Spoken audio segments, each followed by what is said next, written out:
We showed you the legacy that the car carries. You've seen a little glimpse of the car that's been launched in India. Now let's find out whether or not it is exciting to really get your attention or not.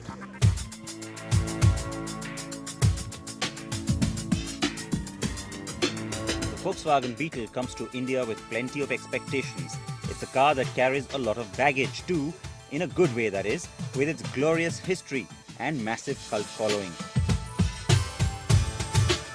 So before we get ourselves bogged down with the car's price tag, let's just talk about the car that is with us.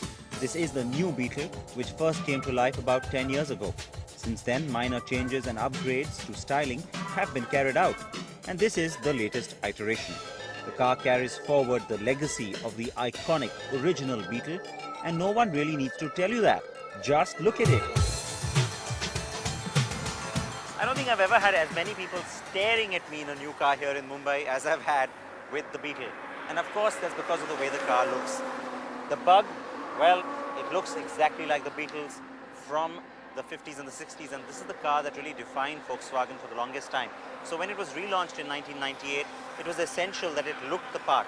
So it maintains the retro styling. The overall profile of the new Beetle was also kept pretty much like the car that came out in 1998.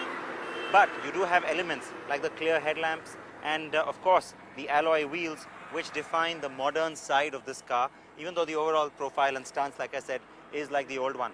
Now, it's very cute, it's very different, and it grabs a lot of attention simply because of the kind of profile that it has. It's not much in terms of space on the inside. It's not meant to be like that. And speaking of space, I want to quickly also show you that a lot of people don't actually expect there to be too much by way of boot space. But take a look. It's actually not so bad, because what you expect is really nothing, but you get decent amount of space. You can put one big bag in here, maybe a couple of small ones. It's not bad overall in terms of the kind of space that you get. So, of course, retro style lights at the back wrap things up as far as the styling is concerned. It's not a practical shape or cabin by a long shot. So, like I said last week, don't go comparing it to a spacious premium hatchback like the Honda Jazz, nor a car at the same price point like the Skoda Superb. If you are buying a Beetle, you are buying a Beetle. That is that. Now, when you step inside the Beetle, the first thing that you would expect is to find something which is extremely retro, like the Fiat Cinquecento, for example. But that's the interesting part of the story. There are certain retro elements like the big steering wheel and the round speedo, which is very simplistic, but overall it's very modern on the inside. The use of materials, the quality of those materials, everything, the way it fits together is of course immaculate, typical of what you would expect from Volkswagen. The central console, I really like the way things have been integrated here. The music system, it's all very cute, it goes with the image of the car, and it's also sporty in its own way. I mean, the textures and everything of the plastic, even the transmission. I mean, of course, you only have the auto gearbox right now in India. Yet you have the retro feel coming in with this body colored panel here. It is plastic though, it's not metal.